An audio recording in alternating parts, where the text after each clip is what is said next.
Good morning, beloveds. Foster is having a chat. So, it is May 5th, and my voice is a little weird, so if it gets a little weird, I don't know what's going on. So, if it gives that on me, well, it is what it is, right? Okay. It's probably one of the bushes blooming out in the neighborhood right now. It is May 5th, and yesterday was May 4th, which, if you grew up Catholic or Star Wars, May the 4th be with you, and also with you. And now there's a debate between whether May 6th is better or May 5th for Revenge of the 5th. Revenge of the Sith. So, you know what? It's a debate, but it's a geek debate, so. All right, it is May 5th. Our title is Waiting. The first quote is, "It is not for you to know the time or the seasons." Acts 1:7. "Should all the wisdom of the universe be poured over us, we should yet receive only that which we are ready to understand." And that is The Science of Mind, page 44. "We are assured that to everything there is a season, an appropriate time for every purpose under heaven. Very often, however, we find ourselves wondering why things happen. Why they happen when they happen. Sometimes more challenging, why a particular thing doesn't happen. Usually, we see only in retrospect that a particular episode in our life has unfolded exactly the way it needs to. The timing of the universe is impeccable, but when we attempt to manipulate or control a situation, the result sometimes leaves us frustrated, disappointed, or sad. Probably one of the most difficult courses to follow is to take no action at all, to do nothing. Our society seems to follow an action-oriented. Our society seems to be action-oriented, and to many, waiting is not always a satisfying alternative. But for the person who can trust that all is well, that divine intelligence is at work, there is a peace of mind. If we do the best we can, and things don't turn out as we thought they should, if we are willing to rely upon the higher power and its wisdom, we can accept the outcome as the right outcome, although we may not understand. Perhaps we might consider the words of John Burroughs, who wrote the following in his poem, Waiting. "Serene, I fold my hands and wait, nor care for wind, nor tide, nor sea. I rave no more 'gainst time or fate, for lo, my own shall come to me." Let us appreciate the good we receive each day and learn to trust God's perfect timing. I know God's infinite wisdom is at work in my life and in the world. I am aware of my thoughts, and I live in a consciousness of love. As I release anxiety, remembering that all things work for the good of those who love God. And that is J.A. And I believe that's Gene Anderson, but I will verify it. And so what I will tell you, the line that caught me in there is action-oriented society. While I was in school, one of my professors was Dr. Amit Goswami, who is a nuclear physicist. So why is he teaching in a ministerial school, right? Because he was raised in the Hindu tradition, but he's a nuclear physicist, so he's very interested in the quantum. And his goal is to unite medicine with quantum, with new thought. I hesitate to say science of mind, but new thought. So that's his goal. That's his end goal. That's what he wants to do. Because he thinks that, and I took his class, Quantum Doctor, and there's something there. So here's the cool thing, is that he had a phrase that he liked to remind us that we are human beings, not human doings. That occasionally we need to stop and just be. And we do. We live in a very action-oriented society. We also live in a production society where if what we are doing does not have a monetary value, then it is of no value. And that's not true either. There are some things like art is done for the sake of art. Music is done for the sake of music. If you make money about it, great. But not everything needs to be about money. In fact, there's a whole lot of things that shouldn't be about money that are, but that's a whole nother conversation. So, then we're left with the, okay, we're waiting. And sometimes things happen. I will give you a prime example. On Tuesday, I'm on a list to get in to see a rheumatologist. Okay. On Tuesday, I got a call. They had an appointment. I could have gone on Tuesday at 2:00. When I called to verify with the owner of the store that I work in, he said, but. Because another one of my coworkers was having she was having an allergic reaction to a prescription. And so she was also going to go to the doctor. Well, hers could potentially have been life-threatening. Mine was not. Mine is about quality of life. So it is something that I'm going to do. But, so I gave up the appointment. The appointment that I've got is June 23rd. It's a month and a half.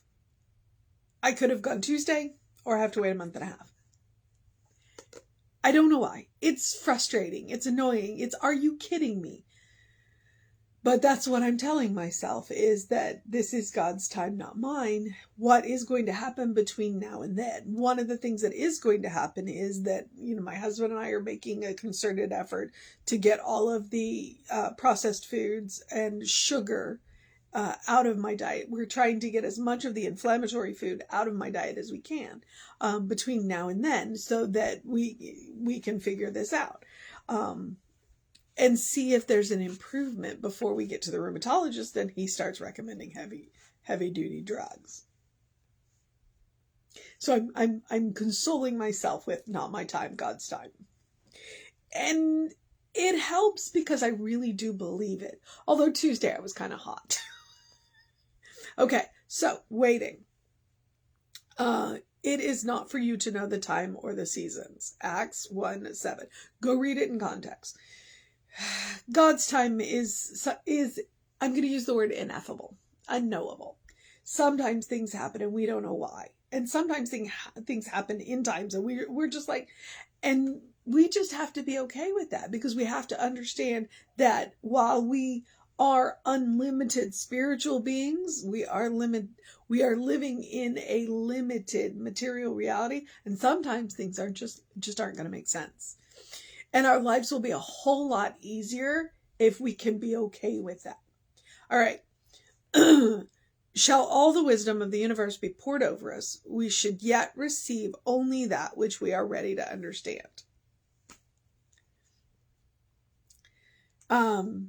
I'm currently reading a book called Macroscope by Piers Anthony. It was suggested by Reverend Jesse.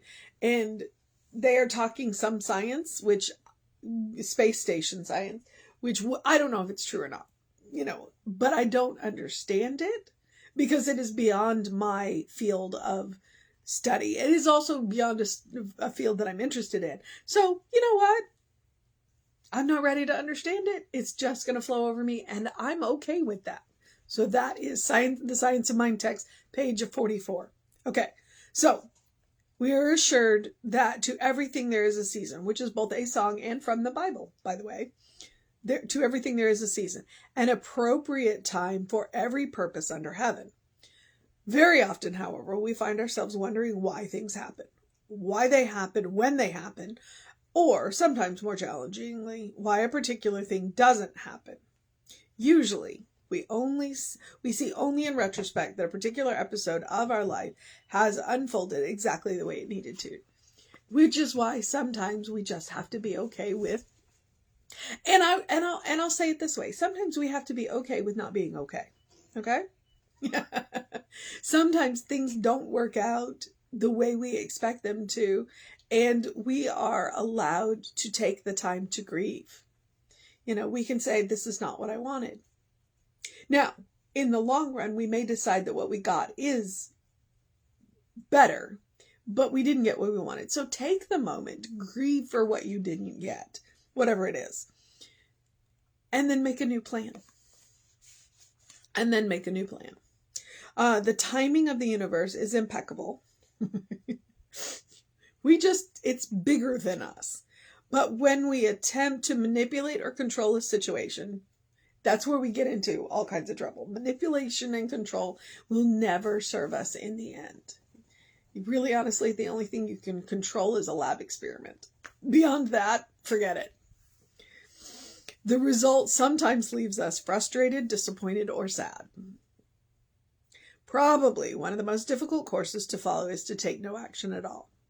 And that's where you have to sit back and go, I am a human being. And in this moment, I am just going to be. Our society seems to be action-oriented, and to many, waiting is not always a satisfying alternative. Which is why I still like books, because it's a great way to pass the time when you're waiting. But for the person who can trust that all is well, the divine intelligence is at work, there is peace of mind. If we do the best we can, and things don't turn out as we thought they should, which is why we tell you not to should on yourself, if we are willing to rely on the higher power and its wisdom, we can accept the outcome as the right outcome, though we may not understand. That's why they say hindsight is 20/20. When we are in the midst of it, we don't see all the pieces.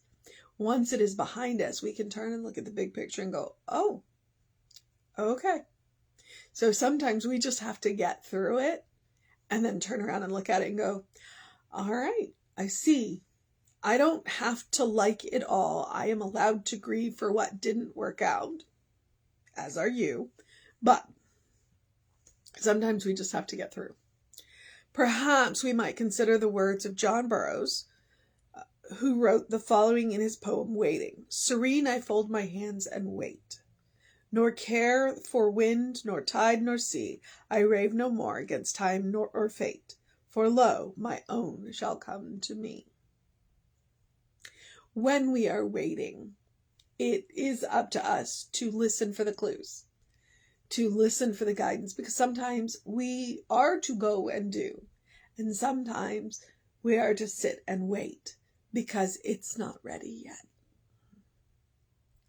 Let us appreciate the good we receive each day and learn to trust God's perfect timing. I know God's infinite wisdom is at work in my life and in the world. I am aware of my thoughts, and I live in a consciousness of love as I release anxiety, remembering that all things work for good for those who love God. It is Jean Anderson. Okay. And I had a thought, and it's gone, so apparently it wasn't important. All right. That is waiting. If you want to know what the mission today is, you already know what it is. The mission today, should we choose to accept it, is to learn to be okay with waiting. Learn to be human beings, not always human doings. And think of waiting as a rest period, because if we're constantly going, we're going to wear ourselves out. Which I'm wearing my voice out, so I may cut this a little short. Okay, and here's where the spiritual practice of doing something loving for yourself, doing something kind for yourself, doing something compassionate for yourself, this is me cutting that short. Okay, that's my loving, kind, compassionate act for both me and you, because you don't need to listen to this rasp. Do something to engage your mind and your body. Drink plenty of water. Go get that face full of sun, or in this case, because it's going to storm today, bright light. And open the windows of your soul. Allow the breath of heaven to remind you do live in heaven right here, right now. It's all around you. You know the social medias.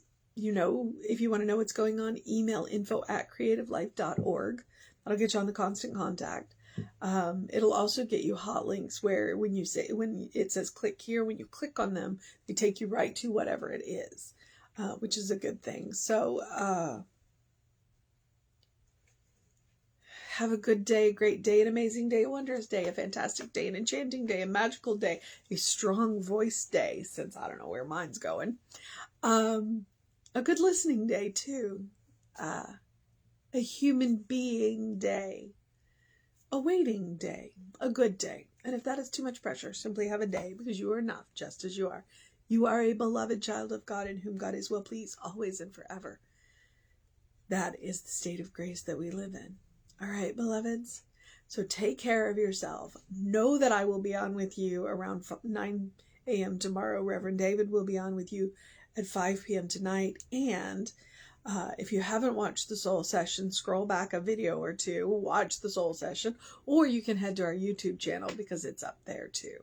All right, beloveds, take care of yourself. Know that you are loved always, and I will see you next time.